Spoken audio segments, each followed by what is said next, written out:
চাকি গছি কেনেদৰেনো নতুনকৈ বনালোঁ চাওকচোন। পোনপ্ৰথমে চাকি মানে পুৰণা চাকি অলপ লৈ লৈছোঁ আগে জ্বলোৱা, আৰু ধুই মেলি ধুনীয়াকৈ শুকুৱাই লৈছোঁ। আৰু এইফালে কালাৰ দুটামান লৈছোঁ, যিহেতু মোৰ ওচৰত বৰ বেছি কালাৰ নাছিলে, আৰু সকলোৱে ঘৰে ঘৰে জ্বলোৱা চাকি থাকে আৰু কালাৰটো থাকেই নহয়নে বাৰু। কালাৰ যদি নাথাকে নেল পালিচো ল'ব পাৰি, নেল পালিচো ধুনীয়া এটা কালাৰ মানে লুক দিব পৰা যায়। মই পিছে কালাৰ দুটামান আছিলে, সেয়েহে এনেদৰে ধুনীয়াকৈ কালাৰখিনি দি লৈছোঁ। আৰু এনেদৰে কালাৰ দিলে দেখিবলৈ কিন্তু বৰ ধুনীয়া লাগে মাটি চাকিখন জ্বলোৱা সময়ত।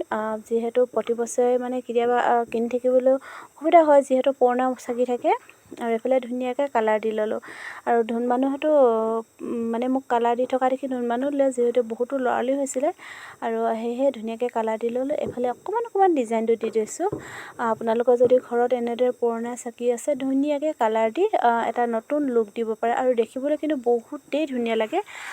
এবাৰ এনেদৰে বনাই চাবচোন, আৰু চোৱাৰ পিছত জনাব দেই কেনেকুৱা লাগিলেনো।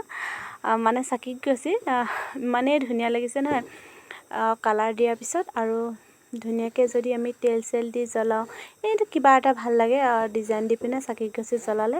এনেটো চাকি আমি সাধাৰণভাৱে পাওঁ কিনিবলৈ, কিন্তু তথাপিতো ভাবিলোঁ আজি যিহেতু ঘৰতে আছে চাকিখিনি, এনেই কিনি পিনে পইচাখিনি খৰচ কৰাতকৈতো অকণমান কালাৰ দি পিনে নতুন লুক এটা দিওঁ। পিছে ফাইনেলি এইফালে ৰেডি হৈ গ'ল সকলো।